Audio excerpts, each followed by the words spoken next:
Hey everyone! So normally I do a video at the end of the school year dedicated to my 8th graders, and so this is my video for the class of 2025. Most of you might know if you have noticed my YouTube channel when I've done these. Typically I have the saying goodbye video up a little bit earlier, but this one was a little bit late and I apologize, but I was a little busy because I got married.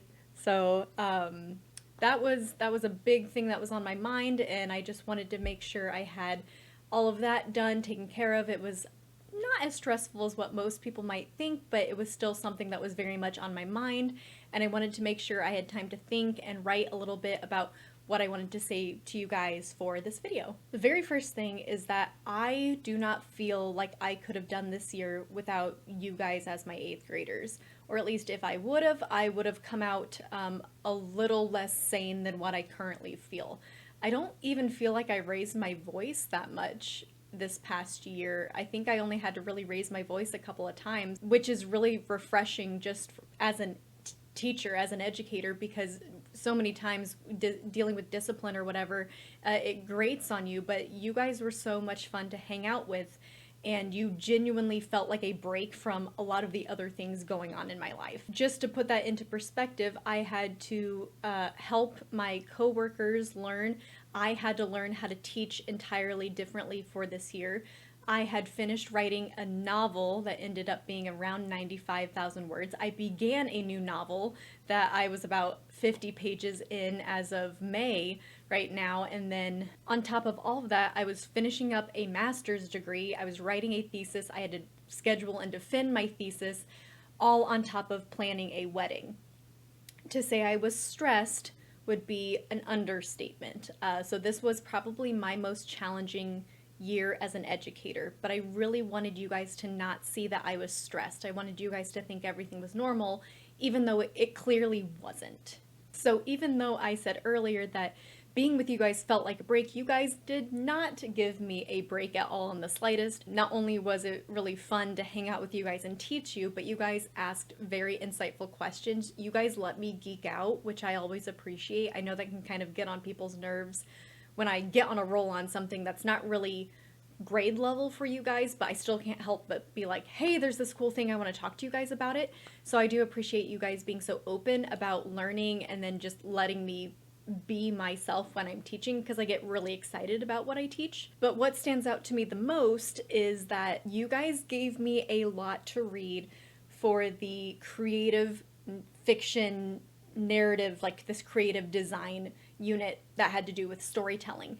So I had to read every single one. For those of you who were in different classes, you only had to read what that class wrote, which, don't get me wrong, you still read a lot, but you guys ended up giving me, I wrote it down because I had to count, because you guys had given me more to read than any other class so far. And altogether, you guys gave me 293 pages worth of stories to read. Just to put that into perspective, as of 2017, a typical novel length is around 273. So congratulations, you guys. You guys wrote more than a novel that I had to read in about 2 weeks. So, like, kudos to you guys. That was a lot to read. But I was so, and I told you guys this, I was so impressed with the titles this year. They immediately pulled me in. Like, I was excited to read them. I didn't feel like it was an obligation. I didn't feel like, sure, it was homework for me, but it was homework that I was ready and excited to do for you guys so we could discuss all those stories. And they were just so creative. I loved all of the plot details. I loved the characters. I loved the flaws with the characters. I ranted in some classes, but like, for you guys to write something that gets me excited or makes me frustrated for a character and like evokes some kind of like emotional response to me, like, that is brilliant. And you did that all with your written expression, and that's something to really be proud of. So within these videos, I typically also provide 5 tips for a class because I get to know you guys fairly well. Even some of my remote learners this year, it was really fun to get to know you just through text. I didn't talk to all of you a whole lot in person. Or if you came to my online meets, mostly I feel like we communicated through emailing and then comments on Google Classroom. And so I was able to actually build a kind of relationship with students that way, which was really different from me in a professional setting. So that was also fun to get to know my remote learners in addition to my learners who were in class with me. My first tip for you guys is to set goals and then achieve them. Start with something small. A lot of you guys, I've noticed, get really downtrodden. You're really hard on yourselves. And you need to be able to make goals and make a plan and strive to achieve that goal. A lot of you guys have these really big outlandish goals, and that's wonderful. And then when I say, how do you want to do this? Like, if you want to be on YouTube, that's cool. There's a lot that goes into that. If you want to stream video games, that's cool. How do you want to do that? If you want to publish a novel, like, cool. How do you want to do that? You need to set small goals to meet that overarching kind of main long-term goal. And it's okay to go in baby steps because that's how big things get done. I didn't get married, it just happened. Like, a lot of small details had to go into making that a success. So set small goals, reach those goals, and it'll make it easier to reach and achieve those long-term goals. My second tip for this class is to make memories. So a lot of you guys, as you go into high school, you're going to be presented with opportunities for a lot of things, for extracurriculars, sports, academia, meeting new teachers, making decisions on what classes you're going to take. And that can be quite a bit of pressure, but it's also opportunities for you guys to try different things. And now is the kairos for that. It's the opportune moment to try new things and see what you like. And it's okay if you try something and you're like, this isn't for me. Cool. Sports was kind of that for me. I wanted to be a sports person and I just wasn't.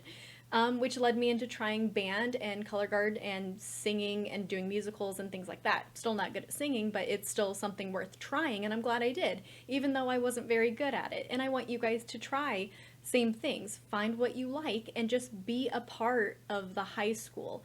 Dress up on those homecoming dress-up days and then come down to visit because I love seeing people's outfits. But yeah, be a part of the culture and experience things because it won't last forever. I know 4 years seems like a long time, but it will go by really fast. And I know you've had other adults say this like time flies, but you know, you guys just told me how fast 8th grade went by. And yeah, it goes by pretty fast. So make those memories and participate in everything you can. Number 3 is very simple, yet some people seem to struggle with it. Be good. Do good things. We need more good humans.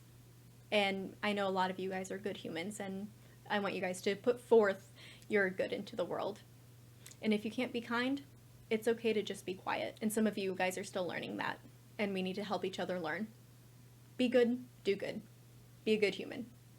Number 4 is one of my more serious ones for you guys. And this is something I've noticed with other classes, but there's a significant number of you guys where I feel like I need to say this. Take responsibility for your actions. You need to take responsibility for your words. And again, that goes back to kindness. Are you choosing to be kind, or are you saying something that you think is going to make you cool during that moment? Because people will remember you, and I want you to be remembered for good things. And so take a moment and consider, is what you're saying actually putting forth good into the world?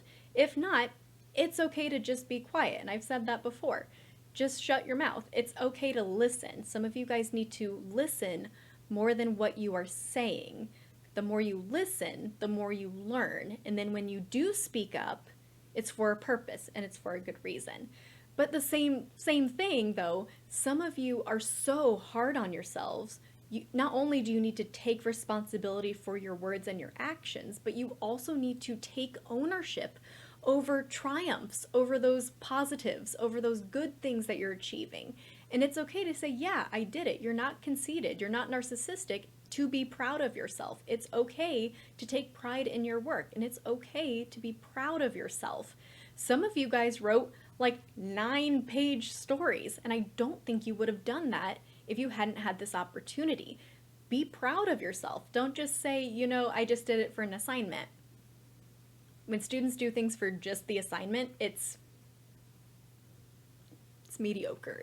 You can tell. A lot of you guys put a lot of passion into your work, and a lot of you I don't think would have done that otherwise if I had put your name on it in front of everybody. So even if it's secretly, be proud of your work. The fifth and final tip for you guys is please stay in touch. I get very attached to my 8th graders. I'm very bad at showing that I care, but that doesn't mean that I don't. I've come to love you guys very much. Some of you who were stuck with me for 2 years in 7th and 8th grade, and I really enjoyed having you guys. You guys made me think, you made me consider things I hadn't thought. You guys make me a better teacher because of having you as my students. And that's also why I included you guys in my acknowledgments of my thesis, specifically thanking you guys for giving me the opportunity to become a better educator. I really want to know what you guys do in your life. I want to be a supportive character for you guys in your own narrative. This includes letters of recommendation if you guys need someone to proofread something for you. I know a lot of your high school English teachers get very busy assisting people, and not that I'm not busy, I certainly am, but you know, just because you graduate into high school from the middle school doesn't mean that I'm no longer your teacher, because you will always be my student and I will always be your teacher. And I just really enjoy seeing you guys grow up, and I want to see you guys be successful and enjoy your life, and I want to see everything that life has to offer you guys because you guys deserve it. I hope you guys have an absolutely wonderful summer. I hope you guys have lots of fun in high school, and please stop by and say hi to me, and do not ever be afraid to learn. Bye guys.